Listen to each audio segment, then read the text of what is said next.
Today, Nora told me about, asked me to talk a bit about minimum wage policy and inequality in Latin America. So what I'm going to most most of the results that I'm going to present are part of this paper. This is joint work with Tim Gindling at UC Maryland, at the University of Maryland, sorry, and that has been recently published in this journal. So if you want to have access to the paper, it's open access, so you will be able to get it. So what I'm going to say has benefited a lot from Tim, but also from many other colleagues that I am not going to name all of them, but most of the stuff that I'm going to be presenting now is actually the result of a collective effort. So the key objective we have all in our minds, we are in Latin America, we want to improve welfare, we want to improve the quality of life of the members of our society, and that includes workers, but also includes employers, and we care about the actual generation, but also about the future generation. So we somehow have a social welfare function in our minds, and we want to somehow try to maximize that. So one way to go, particularly for guys like us who like theories, is to first to try to go through different theories, different narratives, to try to see what they say about how to maximize social welfare. So when we go to labor economics, we basically have two narratives that suggest doing very different things. I am pretty sure you are quite familiar with this. So this is basic microeconomic theory. What I'm going to talk about is the theory of the firm. So basically, when the labor market is in perfect competition, well, workers are paid, their salary is equal to the marginal productivity of labor. So if you introduce a minimum wage that is above the wage that is set in the market, well, that is going to reduce employment. Now, if the labor market, if there is monopsony in the labor market, we know that the results the introduction of a minimum wage can produce both an increase in the salary of people who remain employed, and even in some cases can even lead to higher employment. So this is, again, basic microeconomic theory. And what I'm trying to say here is that we have theories, we have narratives that go in very different directions. And both narratives, both guys are trying to improve the quality of life in society. This is not about some good guys and the other guys are bad guys. No, we are trying to be social scientists. Probably what I'm saying is not that necessary in the US, but in a country like in Argentina, it is necessary to repeat again and again that people who want to introduce a minimum wage, they want to improve welfare, and people who want to eliminate the minimum wage, in many cases, they also want to improve welfare. So it is simply that they have a different narrative in their mind. So a key question is, well, which of these narratives makes more sense to the country, to the time period, to the society I care about? And that is a very complex question. That is a very complex question that hopefully our conversation today might help us solving a bit of the problem. So, and just to give you some big reasons why that is going to be a very complex question. the discussion we had before, which although has very different recommendations about whether to set a minimum wage or not, it also assumes that the minimum wage is going to be perfectly enforced, which I guess that if you are in Finland, I was in Finland a few weeks ago teaching, and for those guys, for some reason, they obey rules. They always obey rules. Well, we are not in Finland. We are in Mexico, in Argentina, in Brazil, in Peru. We are probably about half of the times rules are there is no compliance with the rules. So what I'm trying to say is that not only theories provide very different recommendations about what to do the minimum wage, but even those theories are extremely simple. They are assuming that the minimum wage is enforced. Once you include this extra layer of complexity, the idea that policymakers can even play games. Let me just provide an anecdote. I know many guys who have been in charge of the Ministros de Trabajo in Argentina, Secretary of Labor, I guess you will say in the US, who have been playing a game they follow to satisfy different constituencies. Let me talk for a while like as a political scientist. So these guys say, hey, on the one hand, we want to increase the nominal minimum wage. So workers and labor unions will be happy with us, particularly workers. But at the same time, we want to get money from business to support our political campaign. So in some cases, we will turn a blind eye to non-compliance, to labor violations. Or even some policymakers think that in the very short run, enforcing the higher minimum wage can produce unemployment. So they want to avoid that. So they will at the same time that they are introducing a higher minimum wage, they might play this game of reducing enforcement. So what I'm trying to say here is that when we go to Latin America and we want to think about minimum wage policy, we have to go beyond the letter of the law.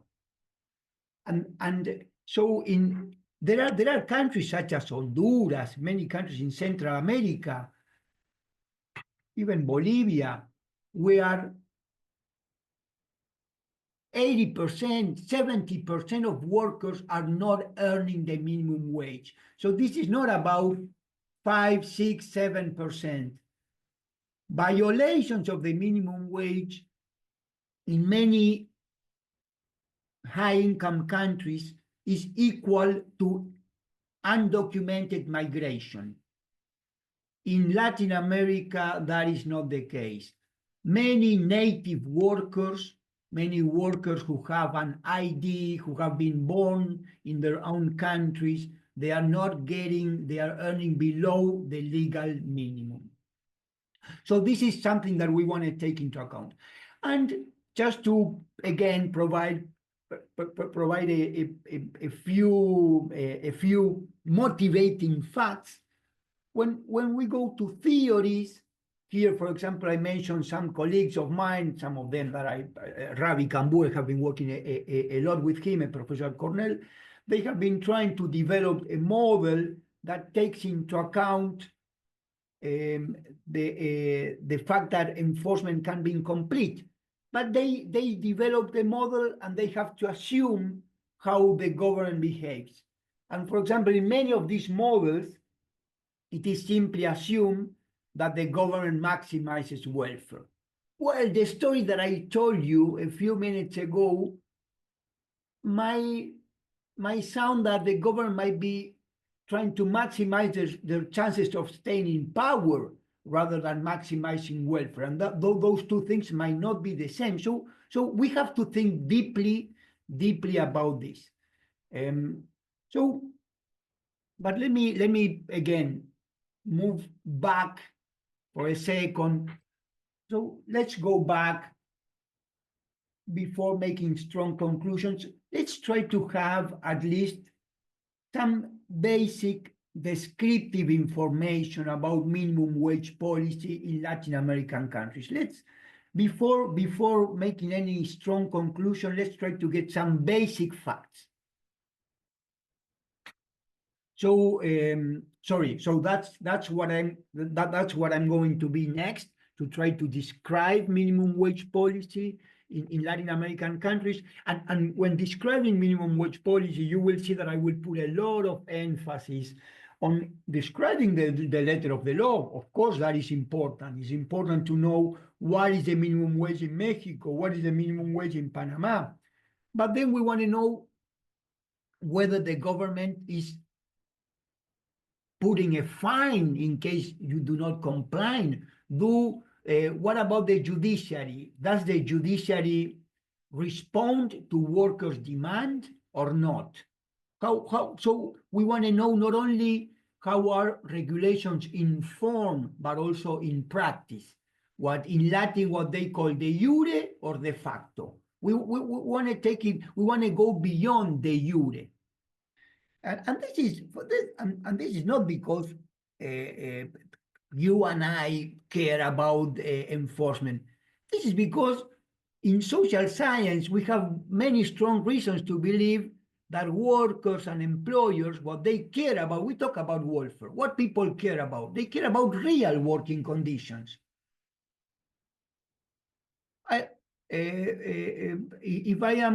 So we care about real working conditions, and that can go beyond what is written in the letter of the law. The most protective labor code in the world probably is located in sub-Saharan Africa. The only problem is that less than 5% in the Democratic Republic of Congo. The only problem is that less than 5% of workers are getting those benefits. So Professor, are you saying that we should fully deregularize the labor code? No, of course not. What I'm just saying is that we want to care about the regulation in form and also the efforts to make that regulation effective in practice. So the first part, I'm going to describe minimum wage policy. Then I'm going to review the literature. And here, just to give you an idea, guys, I know you are undergrads. Ludovico told me you are undergrads, but here our contribution was simply to say, hey, we want to put together the work done by labor economists and people in political science and sociology. For some strange reasons, many people in the academia, they just think about their own small group and try to make his own benefits. Here we are trying to integrate the literature, and also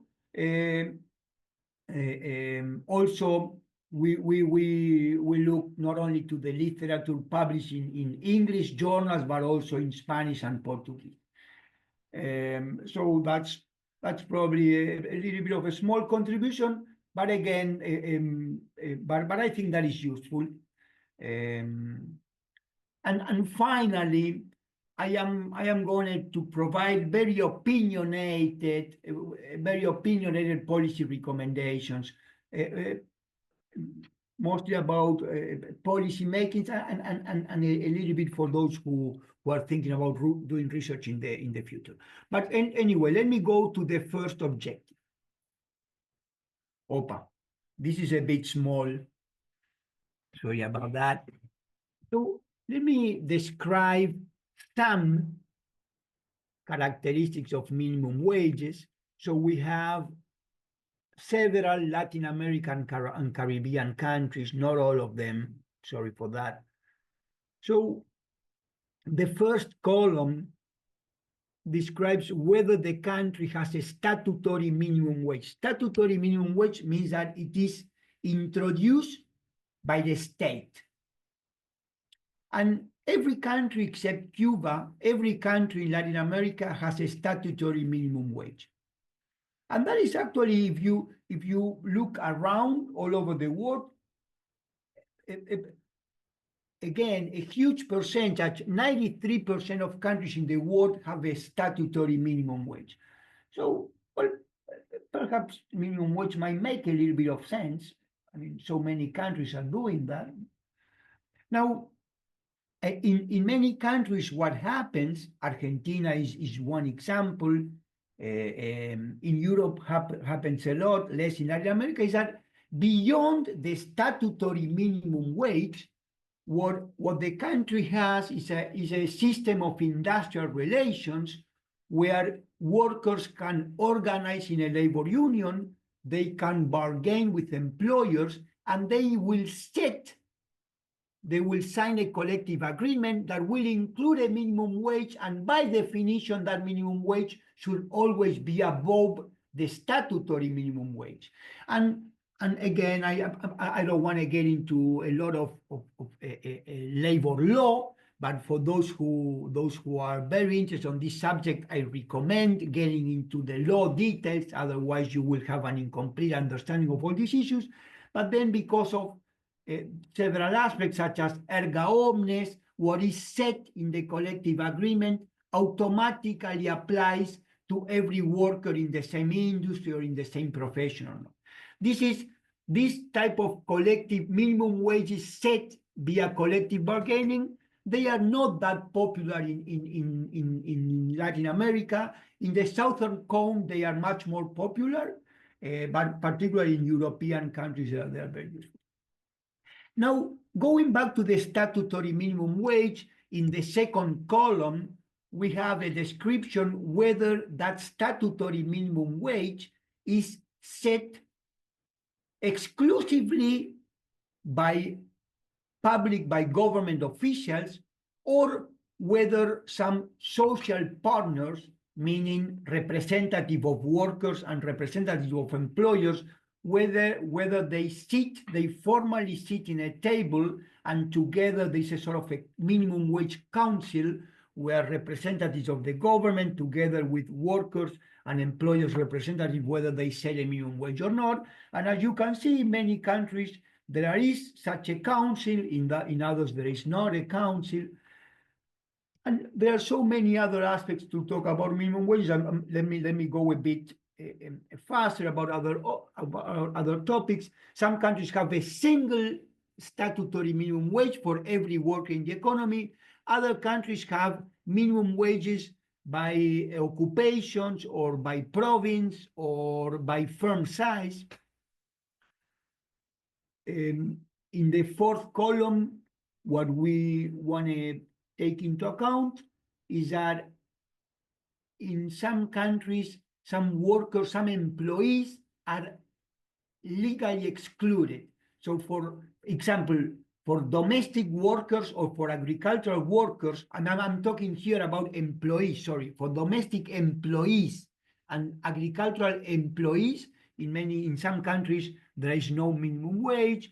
Then in some cases, there are minimum wages by age, and so on and so forth. But the final point I want to go, at the end of the day, I'm an economist, not a lawyer. We want to know how high is the statutory minimum wage. And in the last three columns, we have the magnitude of the minimum wage in US dollars, adjusted by purchasing power parity, and then a ratio of the minimum wage with respect to the mean wage.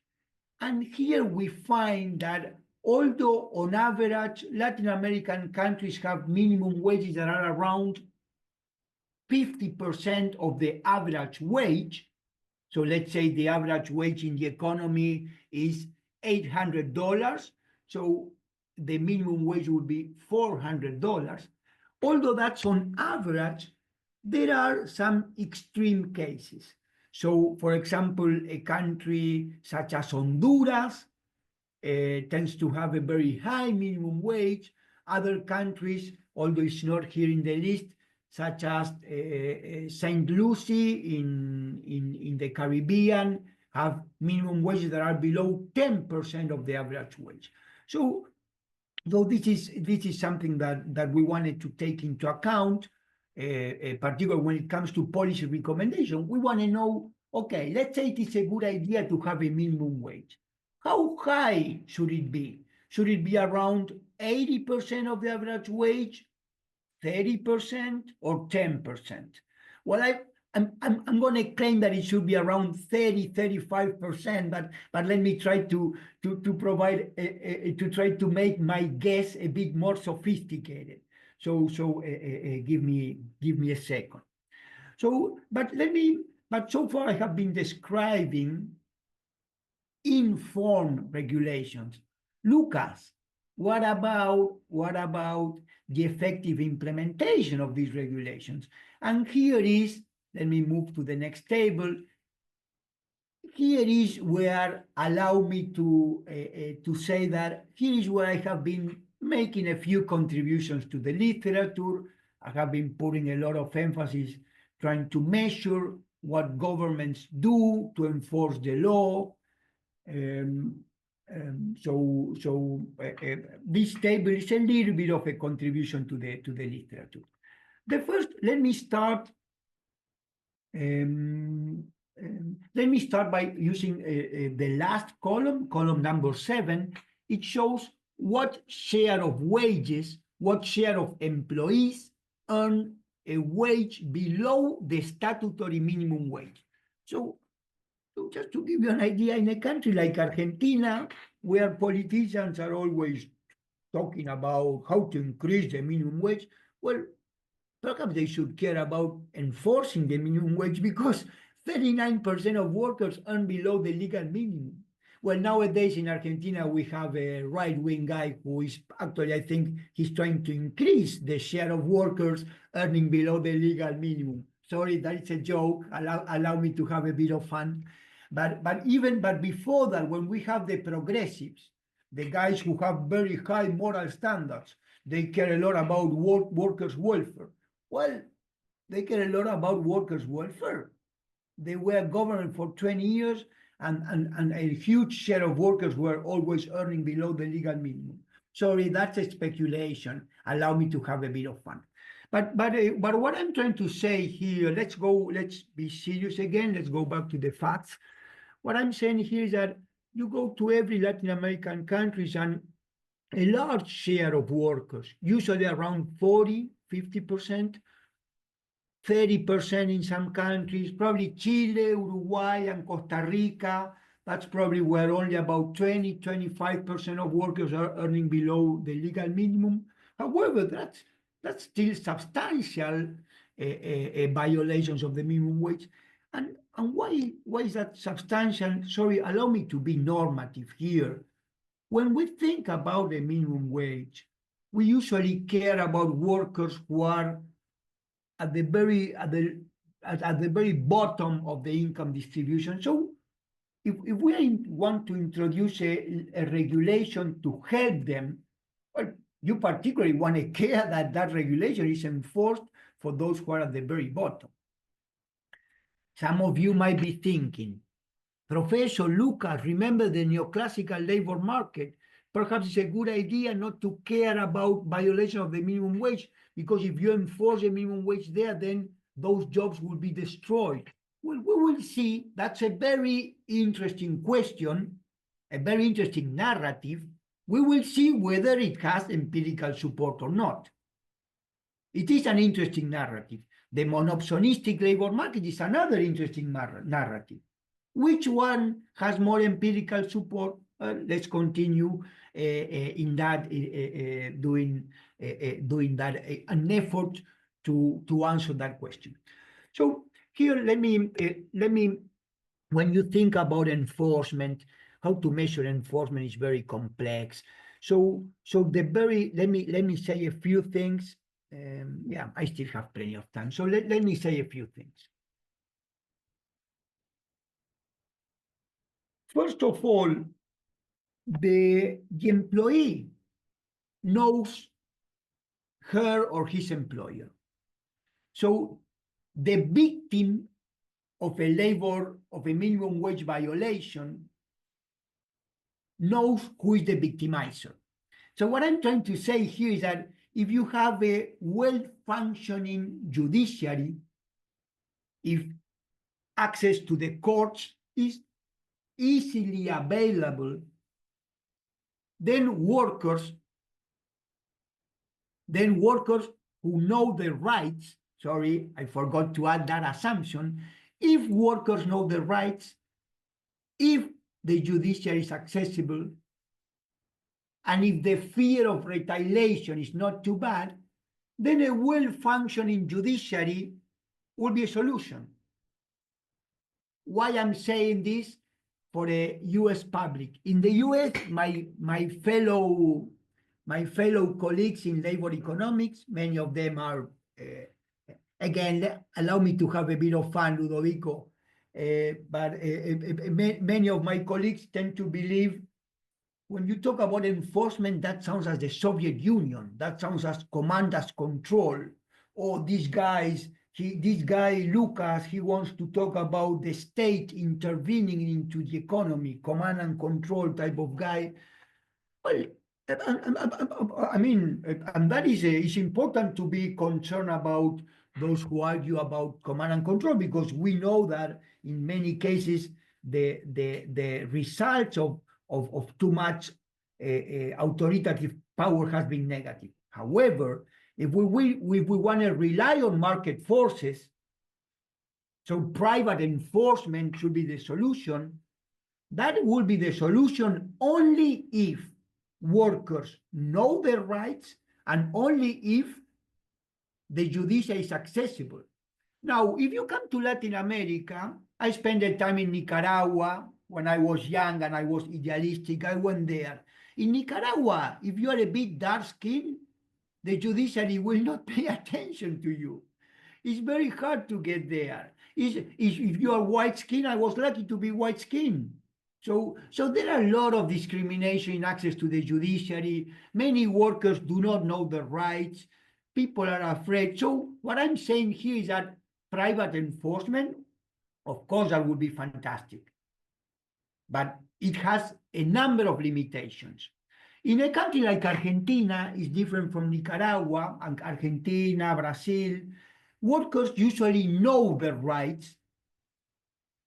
Access to the judiciary is a bit more open. However, what it happens, for example, what it happens in my country is that you need legal representation, and labor lawyers, they only want to represent workers because labor lawyers earn as their profits. They make a share of the demand. So if I am a low-skilled worker with little tenure who has been receiving below the minimum wage, there are very few labor lawyers who want to represent me because they have very little money to make by representing me. So many workers who suffer their rights from being violated, they do not find labor lawyers to represent them. No, and anyway, so this is, you have to go country by country, and there is a lot of heterogeneity across Latin American countries. What I'm saying, and also here, the final measure, this is all these things I'm saying, they are speculations. Yes, they are full of anecdotes. But you know what I'm telling all these anecdotes? Because we have no hard systematic data about this. So here, as a proxy of what I'm saying, in the very first column, I included a measure of what share of workers trust in the judiciary, which to some extent should be capturing whether people think that the system is fair, is accessible. That is a proxy for all that. And what we find in Latin America, and here we are doing, with some exceptions, of course, but on average, we do very, very poorly. In Latin America, compared to Europe, compared to Asia, even compared to Africa, we do not trust the judiciary. And we have reasons not to trust the judiciary. I am not trying to blame workers. I am not trying to blame. I'm simply saying it is quite complex to enforce the rule of law when people do not trust the judiciary. In my country, for example, every time there's a new president, it is changing the members of the Supreme Court because they want to make sure they will not go to jail. Sorry for that. Too much having fun. Probably Uruguay is a bit more reasonable a country in that sense. But anyway, so let me stop there. Then, so when we go to, so let's say private enforcement is not working that well. So what about public enforcement? And by public enforcement, what I mean is that when the government have some inspectors, so health and safety, minimum wage inspectors, they will go and check firms whether they are complying or not with regulations. And the measures we have about how many people are working in the inspectorate, whether there are fines, the magnitude of the fines. Usually, on average, we do have some resources devoted to labor inspection. Probably Brazil and Uruguay are doing a bit of a higher effort, but many other countries do extremely little. Colombia, for example, is one of those cases. In Colombia, well, after the trade agreement they signed with the US, and enforcement was somehow enhanced, but it used to be extremely low, extremely low. So this is a concern here. So and of course, organized labor, with some exceptions, probably here Argentina is the main exceptions. Organized labor is relatively weak, particularly in the private sector. So different forms, private enforcement, what you might call enforcement by the social partners, such as labor unions, or public enforcement, different measures of enforcement are quite incomplete. Anyway, so let me go beyond some descriptive stuff. And so let me go now to the literature. So again, just before going to the literature, just to sum up, we have different narratives. The narratives we have, when they have been formalized in a theoretical model, they are quite incomplete, because it's very hard to write a model that includes both to endogenize enforcement and to endogenize the rule of the law and to endogenize regulation and so on. But in any case, we have narratives that suggest that minimum wages are good to improve welfare, and we have narratives that say exactly the opposite. So we want to go to see the evidence. And the evidence, the first thing I have to say is that thanks to all our colleagues, most of them in economics, but other in other social sciences, that have been doing a big effort to try to estimate what are the effects of increasing the minimum wage. Does it lead to more inequality, less inequality, has no effect? What is the conclusion? So, but after saying that, I congratulate all my colleagues who work on that. The reality is that we have a number of correlations, but that are full of endogeneity concerns. And so the correlations we have, first of all, is that we have positive, negative, and no correlation. So the results, if you are a pragmatic guy and you say, well, Lucas, okay, you have all the theories, let's go to the numbers. What happened in Argentina when the minimum wage was increased? What happened in Argentina when the minimum wage was reduced? You got papers saying the impact was positive and papers saying exactly the opposite. Then you go to Brazil, the same. Many papers saying minimum wages reduce inequality, many papers say minimum wages increase inequality. Another paper say minimum wages have no effects on inequality. Same for Mexico. So, and it's not only that the effects are that these correlations that are the correlations that people obtain are different, but again, it's kind of hard to believe that these guys have been able to go beyond computing a correlation they do a big effort to try to compute a causal effect, but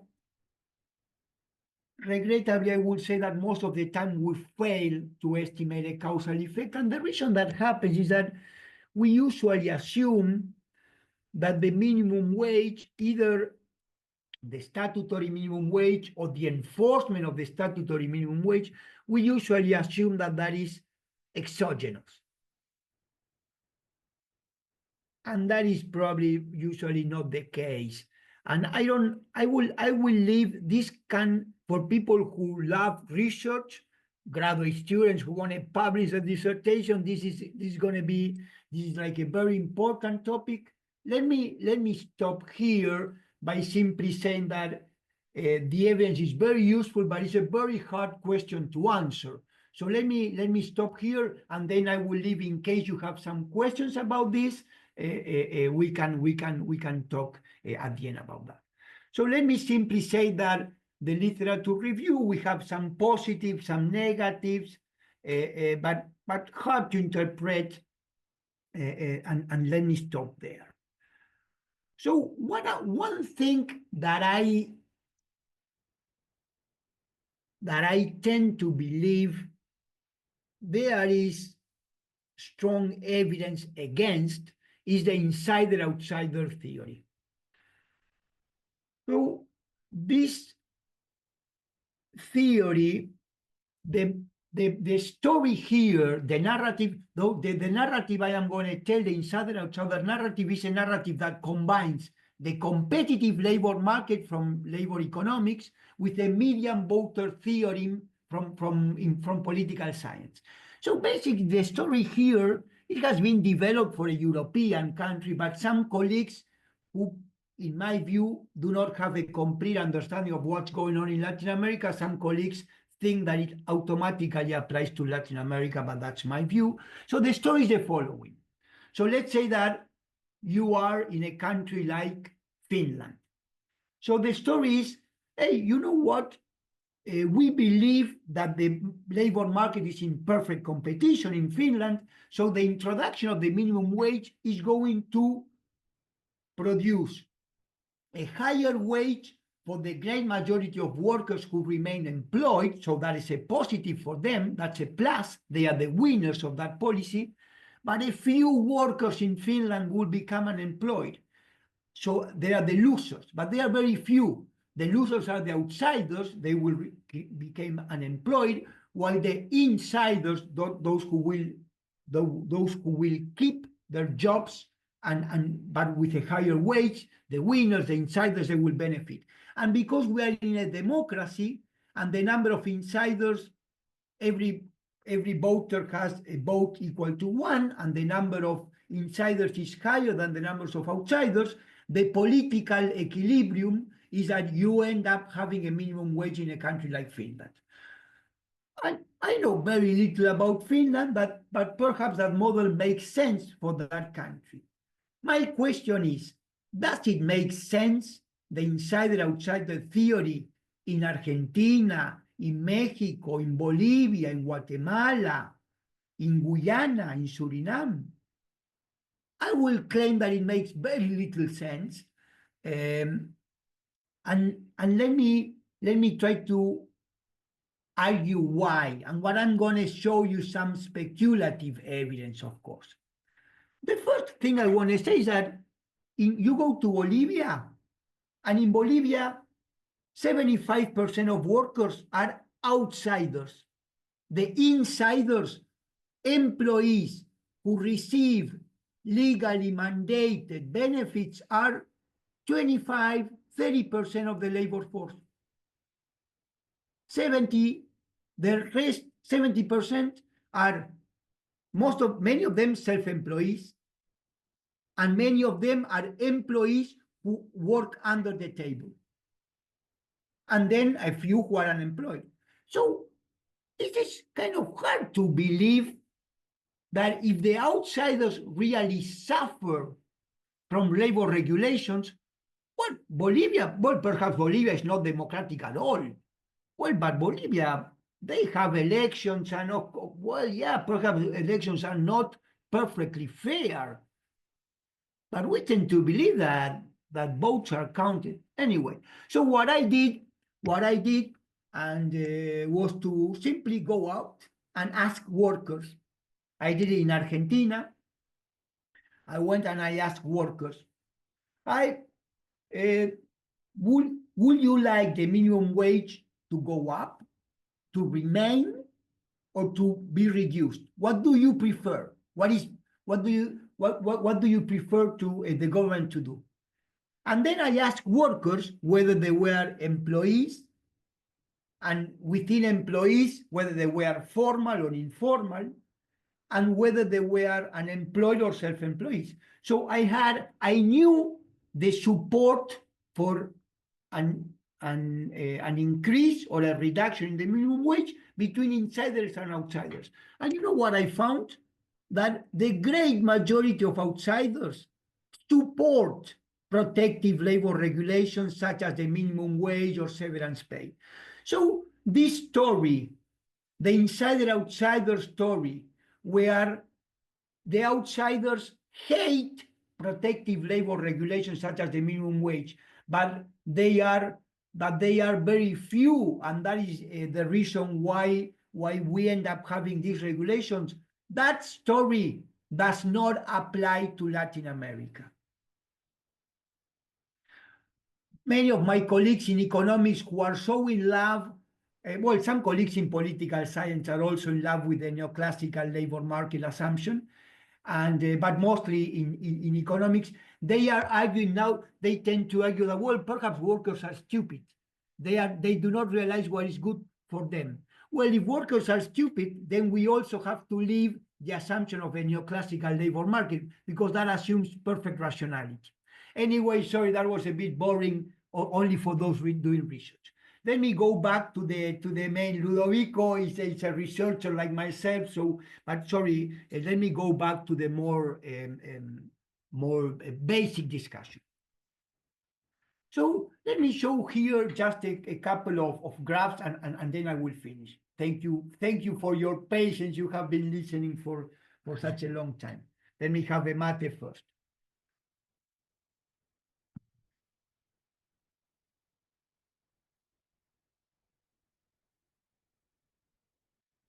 These graphs, I am going to show you just simple correlations. I will speculate that these correlations are capturing some causal effects, but the reality is that I'm going to be showing simply some basic, simple correlations. In this graph, we have on the horizon, on the horizontal axis, sorry, I never know how to pronounce that. En español es más sencillo, en el eje horizontal. We have the ratio of the minimum wage to the mean wage in the economy. So we have some countries where the minimum wage is really high, such as Honduras. Honduras in this year was almost 80%. In some years in Honduras, it's even above 100%. The minimum wage is even above the average wage in the economy. But in many countries, Argentina is close to 50%. Mexico tends to be pretty low, tends to be around 20, 25%. I don't know why I don't have St. Lucie. Because I don't have the other. St. Lucie is below 10%. And on the vertical axis, we have the share of workers who are earning below the minimum wage. Again, this is just a correlation, but what is telling you, guys, if you are in Latin America, if you introduce a very high minimum wage, probably the first thing is going to happen is that non-compliance will go up, 1-to-1. So be careful. You are not in Finland. This is something obvious for guys in Latin America. But anyway, so we have, don't be too ambitious, because introducing a minimum wage that is extremely high, well, perhaps it's very nice to give a speech and say, my country is the most progressive country in Latin America. But in reality, you are not helping to improve welfare among workers because violation will be very high. So that's just a correlation, but just to take that into account. So this second graph, again, we have on the horizon the minimum wage over the average wage on the horizontal axis. But on the vertical axis, here I have the Gini coefficient, an index of income inequality.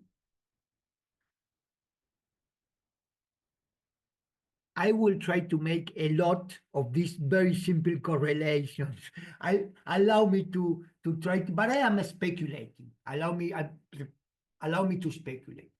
This shows that there is a kind of U-shaped curve where, allow me to speculate, I think that it captures from my own experience and my effort to try to be as objective as possible.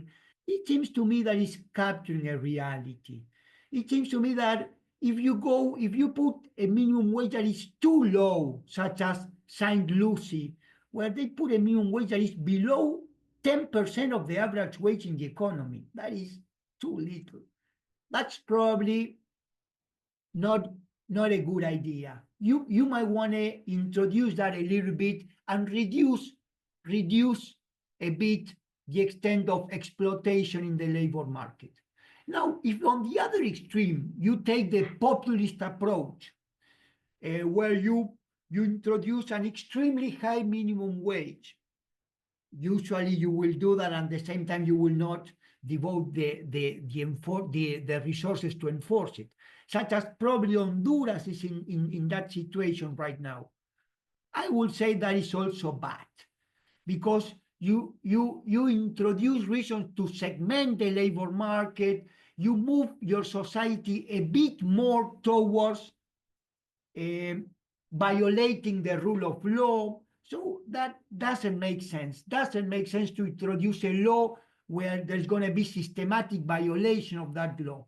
If we believe in Acemoglu, Johnson and Robinson, if we believe about the importance of the rule of law, well, you don't want to be too ambitious. So don't listen to labor lawyers in Geneva, in Switzerland, at the ILO. Again, allow me to have a bit of fun, because those guys, they usually recommend a very high minimum wage. Those guys always, I am having fun. Sorry for that.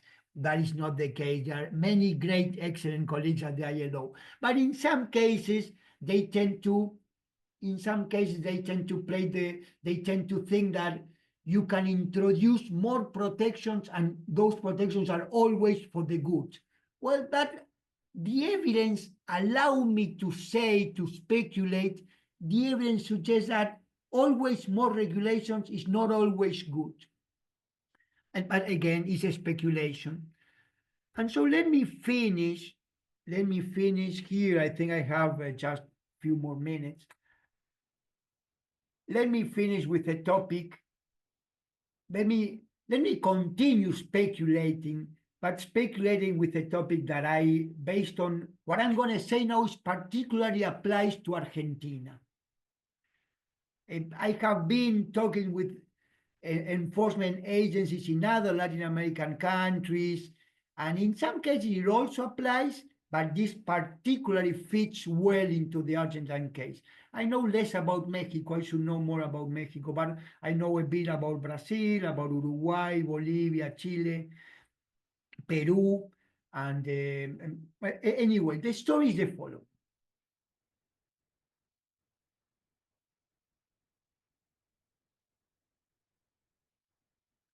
We just said that we want to have a minimum wage that is not too low, but not too high.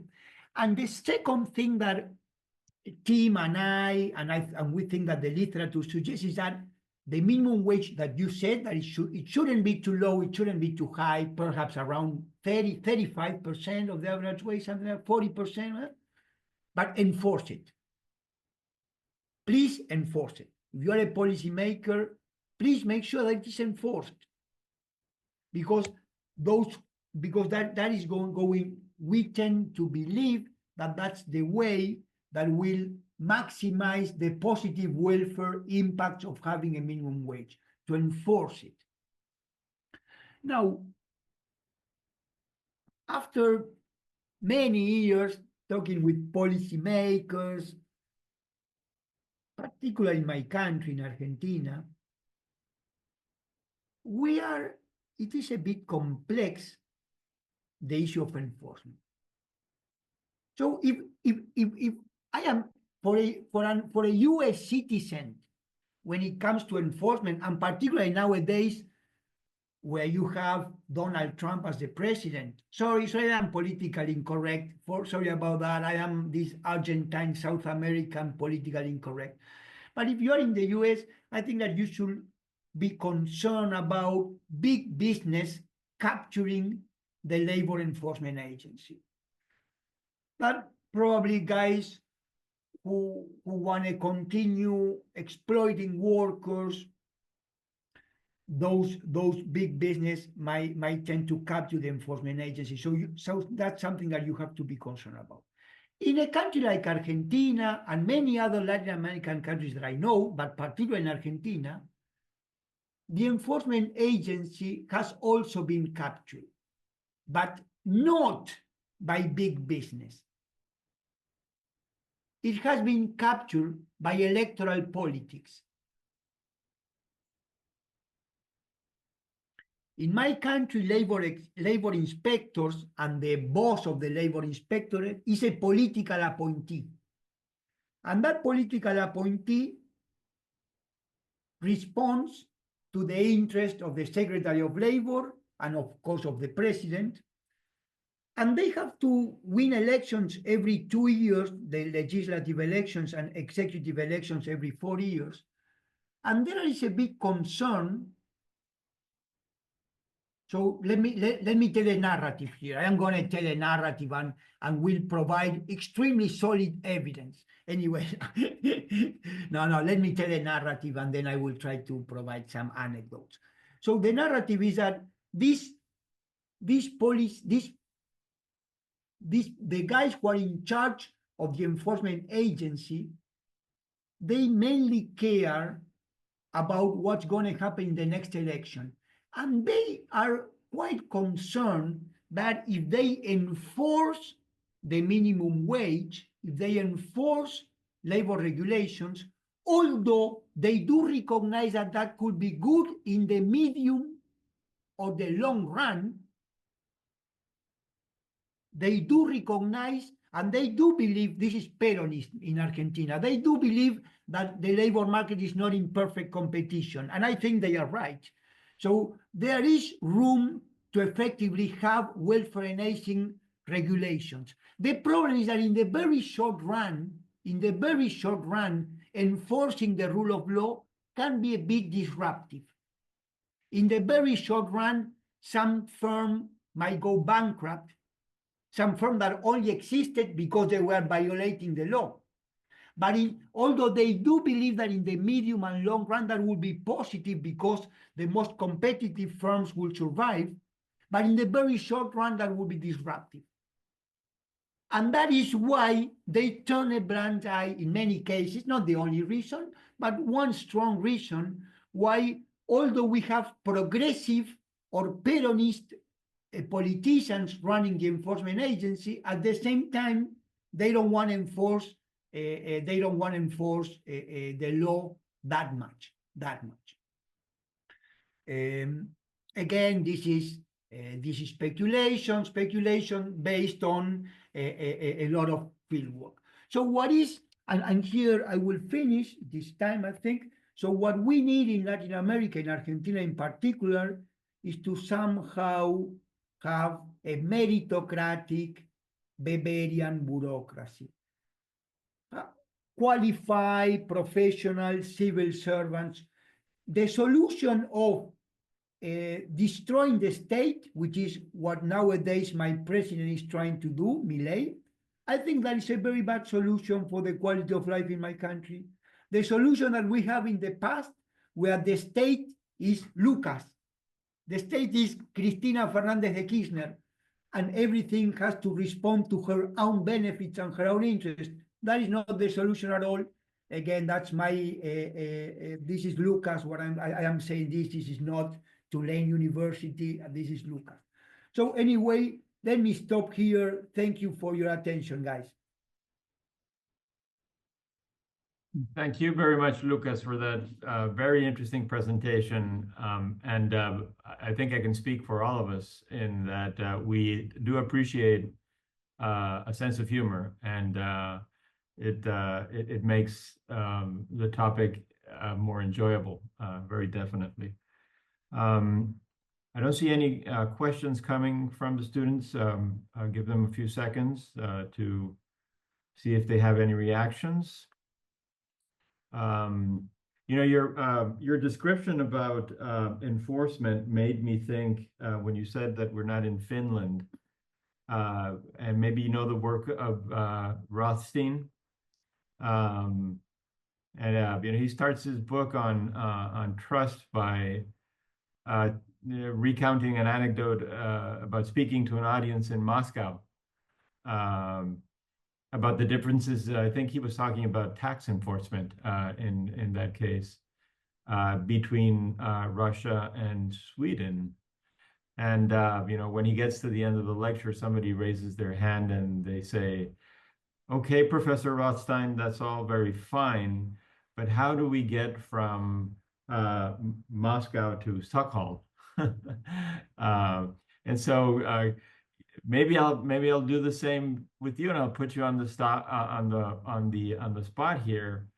Well, you already shared with us your hunch that it's perhaps you know, the solution is kind of a Goldilocks solution, right? Not too high, not too low, somewhere in the middle.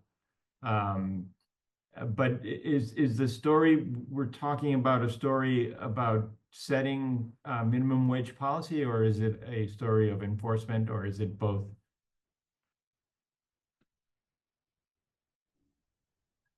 Oh, thanks a lot, Ludovico. I didn't know. I knew Rothstein, but I didn't knew that that anecdote. So thank you for that. Now it is you are raising a very interesting, and at least for me, a very hard question to answer. And you are right to bring trust to the center of the debate. And of course, we know that trust is endogenous to something, and so how to build trust, and there is no question that trust plays a role here. Actually, there are some reasons to believe that if there was high level of trust between workers and employers, there would be no need for labor regulations, because the two parties will solve things by themselves.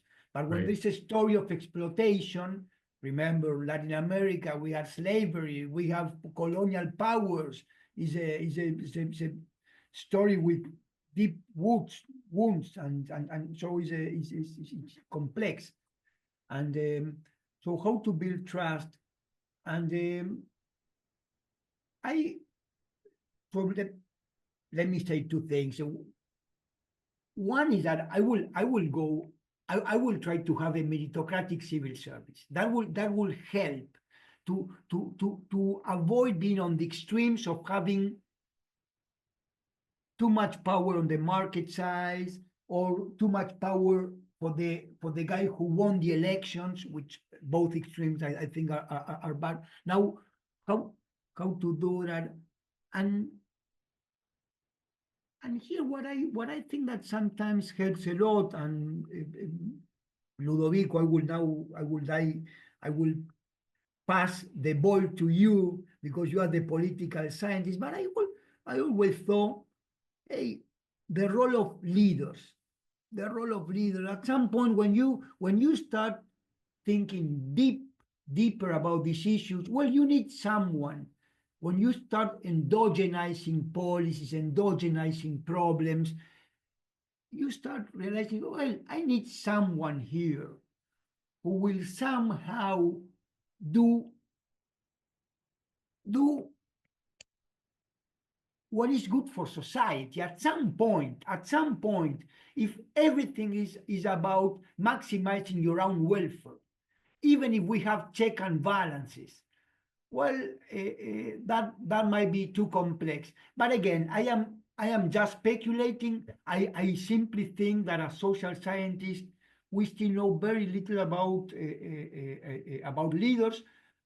What it seems to me to be the case is that many of the guys, at least in my country, who have been occupying, who have been the most important political figures, are far, far from being positive leaders. So I am very concerned about that.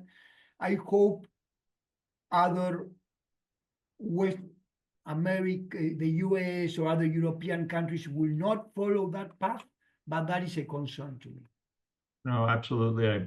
I appreciate that response. And, I think that the topic should resonate with our students because it is very present in policy discussions here in the United States. The minimum wage, and it's hotly debated whether there would be a benefit inherent in increasing the minimum wage, which, as you know, at the federal level has been at a very low level for a very long time.